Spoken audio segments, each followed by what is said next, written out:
할렐루야. 하나님의 은혜가 여전히 오늘도 함께하는 삶이 되시기를 바랍니다. 민수기 26장입니다. 마지막 절로 보기도 하겠습니다. 민수기 26장 65절입니다. 이는 여호와께서 그들에게 대하여 말씀하시기를 그들이 반드시 광야에서 죽으리라 하셨음이라.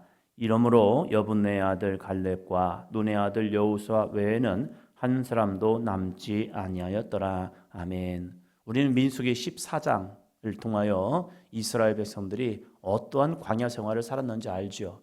우리가 민수기를 보면 참 많은 시간을 지나옵니다. 한 출애굽한 지 1년 1개월여 만에 이제 하나님께서 이스라엘 백성들의 명수를 한번 세봐라. 왜 그러냐면 너희가 너희를 알아야 나가서 싸움을 할 거 아니야. 지피지기 백전백승이죠. 백전불태. 너희가 너를 이를 알아야 적을 만나더라도 그 적을 만났을 때에 어떻게 싸울 것인가를 알 거 아니야. 그래서 자기를 아는 것이 너무 중요하죠. 그래서 너희들의 명수를 한번 세봐라 했더니 놀랍게도 60만 3,550명 싸움에 나갈 만한 사람들이요. 엄청난 인구입니다. 그 인구를 이제 그들이 알고 이제 하나님께서 이어서 한 게 무엇입니까? 가나안 정탐입니다. 지도자들을 세워서 그 지도자들이 40일 동안 그 땅을 정탐해보고 돌아와서 이제 너희들이 어떻게 전쟁을 할 것인가를 이제 해라 해가지고 하나님께서 이제 그들에게 정탐한 결과 한 이야기가 무엇입니까? 자기들은 그냥 메뚜기 같은 존재이고 그들은 큰 거민입니다. 그래서 우리는 안 돼. 스스로 결정해버린 거죠. 하나님은 그들에게 가서 싸워서 너희들이 이길 거야. 취해. 라고 했지만 아니에요. 우리는 못해요. 우리는 안 됩니다. 우리는 할 수 없습니다. 그 무기력이 들어온 거죠. 누구 때문입니까? 사단이 그들의 마음을 그냥 자그맣게 만들어버린 거예요. 자신들이 얼마나 위대하고 강한 또 무엇보다도 전능하신 하나님 여호와 하나님 그 하나님이 함께 하심을 그들이 알매도 불구하고 문제는 하나님을 바라보지 않게 만들고 자신들의 이 귀한 사명을 잃어버리고 문제 속에 파묻혀버리게 하는 것 이것이 무엇입니까? 사단의 역사라는 거죠. 그러니까 어둠의 권세에 눌리고 악한 영의 눌림을 통하여서 자신들의 무기력증으로 확 들어옵니다. 그래서 우리는 못해요. 이것이 결정이 돼버린 거죠. 그럴 때 하나님께서 화가 나셔서 뭐라고 말씀하십니까? 오늘 말씀처럼 그들이 반드시 광야에서 죽으리라. 그러면 이 40년의 시간 동안 38년의 시간 동안 이스라엘 백성들이 이제 60만의 사람들이 다 죽는 거예요. 60만 3,350명에서 2명 빼고 다 죽어가는 겁니다. 40년 동안 38년 동안 매일 어쩌면 계속 장례가 나는 겁니다. 죽음의 행렬. 그러면 이제 38년이 지나서 이스라엘 백성들이 가나안으로 가야 할 때에 몇 명이 남겠습니까? 이게 중요하죠. 40년의 시간 동안 자신의 집안의 어른들이 다 죽어가는 겁니다. 무려 20세 이상, 처음에 계수했던 20세 이상의 모든 남자들이 다 죽어가는 겁니다. 그럴 때 어떤 사람이 이렇게 했죠. 또 죽었네, 또 죽었네, 또 죽었네, 또 죽었네. 그래서 다 죽어버렸네. 그러면 없어요 라고 생각할 겁니다. 그럼 하나님은 놀라운 은혜를 그들에게 주십니다. 이제 26장 2절입니다. 26장 2절. 이스라엘 자손의 온 회중의 총수를 그들의 조상의 가문을 따라 조사하되 이스라엘 중에 20세 이상으로 능히 전쟁에 나갈 만한 모든 자를 계수하라 하시니. 아멘. 두 번째에 백성의 명수를 세는 겁니다. 그래서 민수기, 백성의 수를 세는 기록 해서 민수기가 됩니다. 처음에도 명수를 세고 이제 마지막 단계에서도 이스라엘 명수를 셉니다. 그러면 한번 생각해 보시기 바랍니다. 이제 26장 마지막 절에 우리가 나눴던 것처럼 이스라엘 사람들이 다 죽어가고 있습니다. 그리고 여분네의 아들 갈렙과 눈의 아들 여호수아 두 사람만 남았습니다. 그러면 몇 명이 남아야 합니까? 이게 믿음입니다. 다 죽어갔는데 몇 명이 남을까? 어떤 사람은 죽어가는 사람만 봅니다. 그래서 이렇게 말할 수가 있다니까요. 없어요.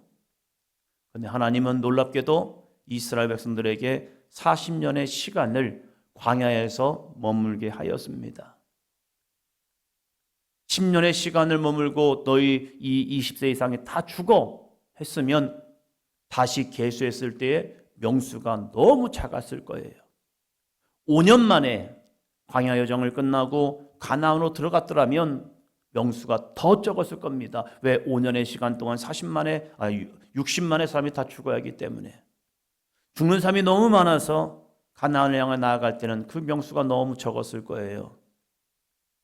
그리고 고작해야 20세 밑에서 시작된 이 인구 조사가 시작되면요, 나이가 많아야 24살 밖에 안 됩니다. 10년이 지나고 가나안을 가면요,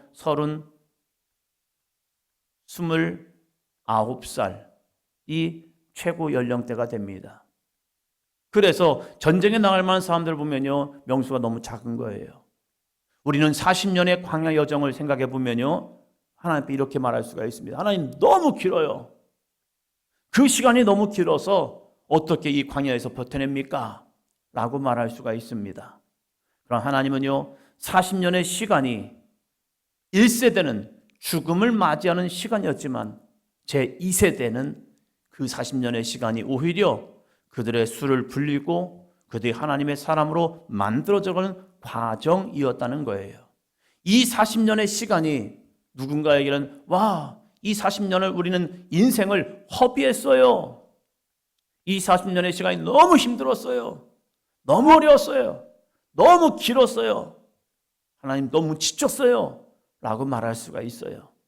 그러나 하나님의 놀라운 계획, 이 하나님의 크신 계획은요, 죄를 지어서 죽음으로 갈 수밖에 없는 그 세대를, 그 다음 세대를 만들어가는 40년의 여정이었다는 겁니다. 모세도 마찬가지였죠. 모세가 40년의 미디안 광야 생활을 통해서 그는 이 이스라엘의 지도자로 준비되어지는 과정이었습니다. 하나님은 결코 시간을 허비하는 것이 아닙니다. 하나님의 시간은요, 따라합니다. 준비하는 시간입니다. 우리가 볼 때는 더딘 것 같지요. 40년이 너무 먼 것 같지요. 그러나 하나님은 죄로 인하여 심판받는 그 세대 다음에 준비하는 세대를 만들어가고 있다는 겁니다. 그래서 하나님은 이 모압 평지에서 하나님의 은혜가 얼마나 큰지, 너희를 향한 하나님의 계획이 얼마나 세심한지, 하나님의 놀라운 은혜가 얼마나 너에게 임했는지를 보지 않겠니? 1세대는 다 죄로 인해서 죽었어. 그러나 제2세대를 한번 세워보지 않겠니? 너희들은 죽음만 바라보니? 죽어가는 저 사람들만 바라보니? 아니야. 다음 세대를 통하여 하나님은 이렇게 놀라운 계획을 너희를 통하여 예비하신 거야. 3절 봅니다. 모세와 제사장 엘르아살이 여리고 맞은편 요단가 모압 평지에서 그들에게 전하여 이르되, 4절이요, 여호와께서 애굽 땅에서 나온 모세와 이스라엘 자손에게 명령하신 대로 너희는 20세 이상 된 자를 계수하라 하니라. 죽었다니까요. 1세대가 다 죽었어요. 다 죽었어요. 그리고 여호수아 갈렙만이 남아있고 다 죽었어요. 그러면 죽어있는 사람들만 바라보면 아니, 명수 세봤자 얼마 되겠어요? 얼마나 되겠어요? 여러분은 얼마나 된다고 생각하십니까? 윗세대가 다 죽었고 이제 그 광야에서 남았던 어린 세대가 이제 올라왔는데 얼마나 되겠나? 놀랍게도 이 명수가 됩니다. 51절이요. 51절. 이스라엘 자손의 계수된 자가 60만 1730명이었더라. 아멘. 60만 1730명. 물론 조금 줄었습니다.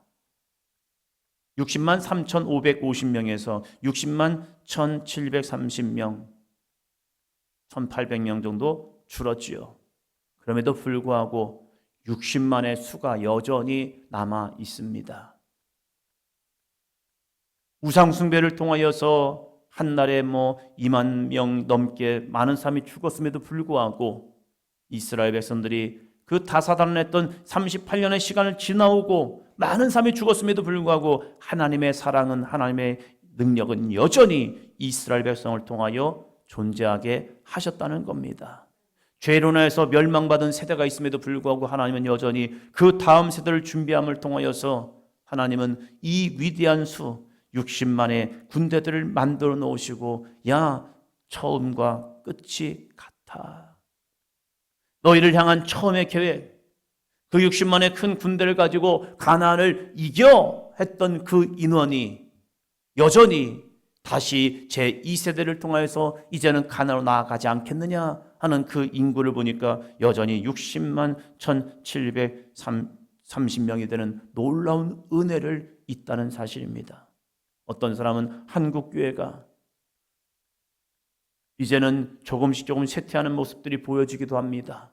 윗세대들의 열정, 윗세대들의 충성, 윗세대들의 헌신, 윗세대들의 기도의 삶이 싹 사라지는 것 같아서 야, 이제 한국교회는 소망이 없어 라고 말하고 있지만 아니요, 지금도 다음 세대가 여전히 하나님은 준비하고 계시다는 사실입니다. 떠나가는 사람도 있겠지만 새로 들어와서 주님을 믿고 주님 앞에 헌신된 믿음의 사람으로 다음을 준비하는 그 세대가 있다는 사실이에요. 그러니까 우리는 무엇이 필요합니까? 무엇을 보느냐가 중요한 거예요. 죽어가는 세대만 바라보면요, 야, 다 죽었네 이렇게 얘기하는 사람도 있어요. 그럼 어떤 사람은요, 들어온 세대를 바라보면서 와, 소망이 있네 라고 하고 있다는 거예요. 어떤 사람은 참여하지 않은 사람들 보면서 아니 왜 없어요 라고 하는 사람이 있는 반면에 참여하는 사람들을 바라보면서 야, 이 사람들이 다시 참여해서 다시 준비되네요 라고 하는 사람이 있다는 거예요. 죽음의 세대를 봅니까? 아니면 새롭게 돌아오는 세대를 바라보고 있습니까? 우리는 없어진 것을 바라봅니까? 아니면 있어지는 모습을 바라보고 있습니까? 우리는 실패를 바라봅니까? 아니면 다시 소망의 씨앗을 심는 모습을 봅니까?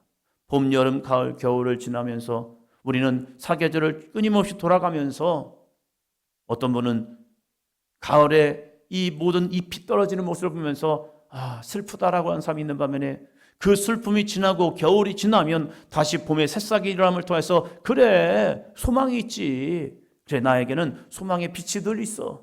어떤 사람은 가을을 좋아하는 사람이 있고 어떤 사람은 봄을 좋아하는 사람이 있죠.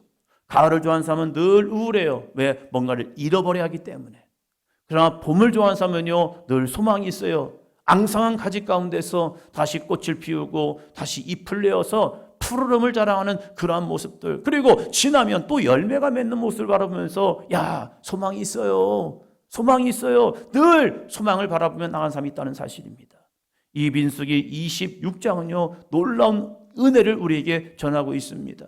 모든 1세대가 죽었지만 하나님은 그 죽음 이것이 아니라 다음 세대를 준비하심을 통해서 아니야, 너희는 할 수 있어. 다음 세대가 잃어버렸던 믿음을 너희는 회복하여서 다시 나아가라. 그리고 28장에서는